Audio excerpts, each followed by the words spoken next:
What's up, everybody? We got another good question here. So this one says, quick question, folks. Would you treat weed the same as smoking, maybe with a calm and chilled anchor to stimulate the relaxing feeling? Yeah. Yeah. Okay. So the short answer for me is yes, I would.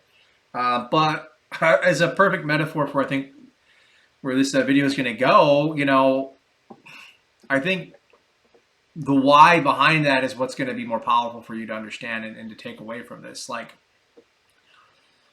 you can learn an endless amounts of techniques, protocols, etc. But the thing that's really going to help your skills and ability to intervene with an individual in front of you is going to be experience, right? And I think one of the things that I've learned through experience is that, yeah, it's cool to have a bunch of protocols and techniques in your toolkit. Ultimately, those are just tools.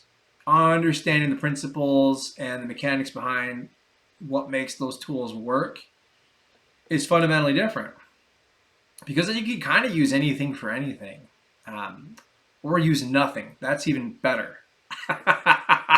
So it's like abandoning processes, and here's why that's, in my experience, the most effective way to work with folks. Whether someone comes to you for smoking cessation, tobacco, marijuana, by tobacco I mean like chewing tobacco dip, things like that. It doesn't really matter what the presenting problem is. What you really want to focus your intent on is helping that person, not the symptom. So here's a couple examples to sort of contextualize this point and hopefully create a little bit of a contrast here. So, two radically different situations, right? Same symptom, same presenting problem. One lady, and talking to her, she doesn't close her eyes once. We just kind of had a conversation around goals, things that she's going to be able to achieve in life when smoking's out of it. I think she did have some stillness at one point, so some mild catalepsy. She really deeply considered how her life would be different. I don't have a protocol for that. I don't have a, hey, consider how your life will be different for you, individual. Like, that's odd. But I do have curiosity. I do have instincts that have developed over time with seeing people. The other person, something about like, well, she basically hallucinated in front of me and imagined carving resentment she held towards her ex-husband out of her body. Now, I don't know about you. I don't have a imagine carving resentment towards your ex-husband out of your body protocol. Like, that's not a thing that I have. And I didn't even tell her to close her eyes or hallucinate any of that, right? But her unconscious mind knows how to solve the problem. I just have to basically help her get in touch with that part of herself, right? And this is all very Ericksonian, right? He said something along the lines of, the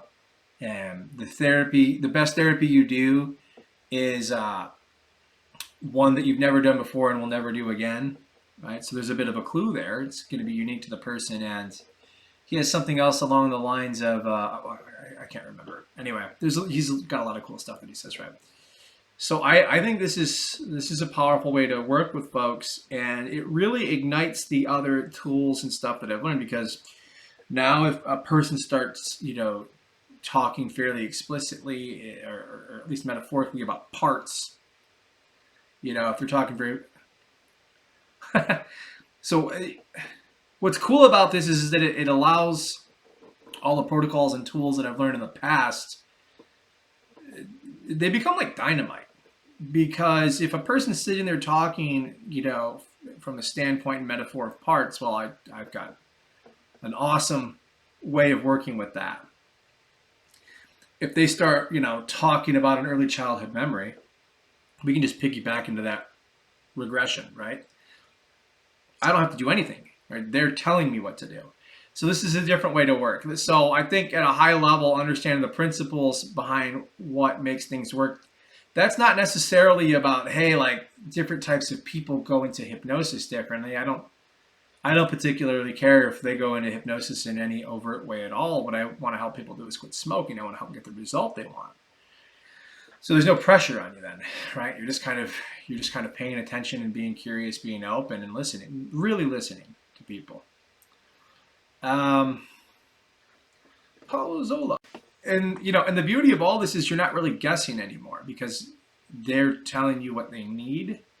And this is where you can sort of start to you get to see all this really cool magic. It's pretty fascinating. So yeah, I would say, treat it the same. Absolutely. Like smoking, vaping. But the reason I'm saying treat it the same is because you're looking at the individual versus what protocol do I apply or how do they go into hypnosis. Those are perfectly fine. That's where I started. So do yourself a favor here, and just if you start to get an instinctual feeling, things start to dawn on you about sort of the nature of this person's problem, just have some curiosity, explore it. You don't have to necessarily do anything with it yet. I just want you to become aware of your own unconscious mind communicating different things to you during a session. It doesn't have to be right, doesn't matter, right? Just become aware of it. Note it, think about it afterward, be curious about it. And I would love to see where that takes you. Listen, folks, subscribe here, share this video. Also, comment anything you want me to clarify below. So I'd love to see what you're curious about and explore that with you some more. We can do that via video. Folks, I can't wait to hear about all the awesome impact you're making in terms of helping people walk away and get in the freedom they want from smoking and all those different types of things. So everyone, have a great day.